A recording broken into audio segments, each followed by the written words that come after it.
నిజం న్యూస్ కి స్వాగతం. ఇందిరమ్మ ఆత్మీయ భరోసా పథకం అద్భుతమైన కార్యక్రమమని మహబూబ్ నగర్ ఎమ్మెల్యే ఎన్ఎం శ్రీనివాస్ రెడ్డి పేర్కొన్నారు. మహబూబ్ నగర్ జిల్లా కేంద్రంలోని ఐడిఓసిలో జరిగిన రైతు భరోసా, ఇందిరమ్మ ఇండ్లు, ఇందిరమ్మ ఆత్మీయ భరోసా, కొత్త రేషన్ కార్డులు అమలుపైన జరిగిన ఉమ్మడి మహబూబ్ నగర్ జిల్లా సమన్వయ సమావేశంలో గౌరవ మంత్రులు శ్రీ దామోదర రాజనరసింహ, శ్రీ జూపల్లి కృష్ణారావుతో పాటు ఎమ్మెల్సీ శ్రీ కూచుకుళ్ల దామోదర్ రెడ్డి, సహచర ఎమ్మెల్యేలు Shri Madhusudan Reddy, Shri Vakiti Srihari, Shri Anirudh Reddy, Shri Megha Reddy, Shri Krishnamohan Reddy, Shri Rajesh Reddy, minority finance corporation chairman Shri Obedullah కోత్వాల్తో కలిసి ఆయన పాల్గొన్నారు.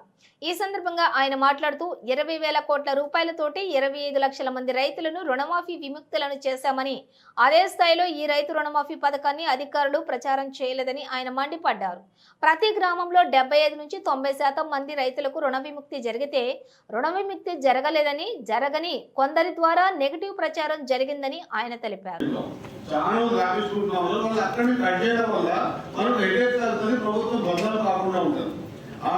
ఆశలు కల్పించి లాస్ట్ లో కట్ చేయడం వల్ల ఇబ్బందులు పాలవుతాం అనేది చాలా ఇంపార్టెంట్ సార్. గతంలో ఏం చేసినాం, రైతు రుణమాఫీ 341 కోట్ల రూపాయలు మొత్తానికి వచ్చిన తర్వాత కొంతమంది గవర్నమెంట్ చేస్తామంటే ఎంత చేస్తామని కూర్చొని మాట్లాడి కలెక్టర్ ప్రతి గ్రామ పంచాయతీకి అతికించినాం. ప్రతి గ్రామ పంచాయతీకి 70%, 80% రైతుల రుణమాఫీ ఎంత వచ్చిందో అతికించడం వల్ల మేజర్ ప్రాబ్లమ్ సార్ట్అవుట్ చేయగలిగినాం. కొంతమంది రైతుల విషయంలో మనం కొంత శ్రద్ధ వహించగలిగాం సార్. ఇది కూడా సేమ్ యాజ్ ఇట్ ఈస్ గా అది పెన్షన్, రేషన్ కార్డు కావచ్చు, ఇందిరమ్మ ఇళ్ల విషయం కావచ్చు, స్కూటీ చేసినప్పుడే ఈ కండిషన్ ఈ కొలమాన ప్రకారం చేస్తున్నాం అని వాళ్ళు చేసే పద్ధతిలో పర్ఫెక్ట్ గా చేస్తే సగబెట్టే తగ్గుతుంది. రెండోది ప్రభుత్వం బదులు కాకుండా ఉంటుంది సార్. దీంట్లో కష్టమైన మాట. దీంట్లో మా భక్తుల కాన్సెన్స్ లో ఒక మేజర్ ఇష్యూ ఏంటంటే మా దగ్గర అన్ని R&R సెంటర్లు ఉన్నాయి. మరి R&R సెంటర్లలో ఇప్పుడు కొత్త ఇంట్లో ప్రపోజల్స్ అనుకో వాళ్ళ అఫీషియల్స్ పోకూడదా, ఆడవాళ్ళకు ఎలిజిబుల్ కొత్త ఊరంతా ఎలిజిబులే, అది మీరు తీసుకోవాలా, ఈ స్కీమ్ ఎలిజిబుల్ అవుతుందా R&Rకి అర్థం కాక 9 గ్రామాలలో సర్వే అంటే ఆపి పెట్టి ఉన్నాం. అది ఏం మీరు గైడ్లైన్స్ ఇస్తే దాని ప్రకారం ముందుకు పోతాం సార్. అదొక మేజర్ ఇష్యూ ఉన్నది.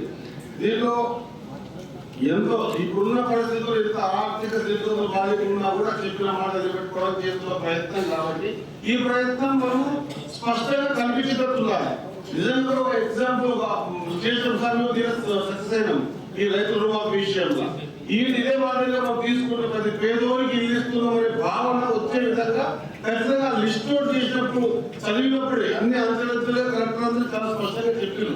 కానీ తీసుకునే లిస్ట్ అయితే తీసుకుంటున్నారు, కొంత లబ్ధిదారులు కాకుండా లిస్ట్ తీసుకుంటున్నారు. కాబట్టి దాన్ని ప్రివెంట్ చేయడం వల్ల తగ్గుతుందని నా భావన సార్.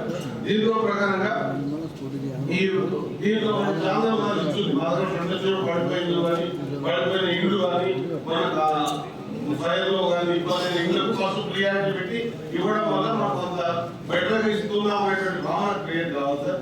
ఈ చిన్న విషయాన్ని మనం తెలియజేసుకుంటూ స్పష్టంగా నేను చెప్పిన చిన్న సూచన వల్ల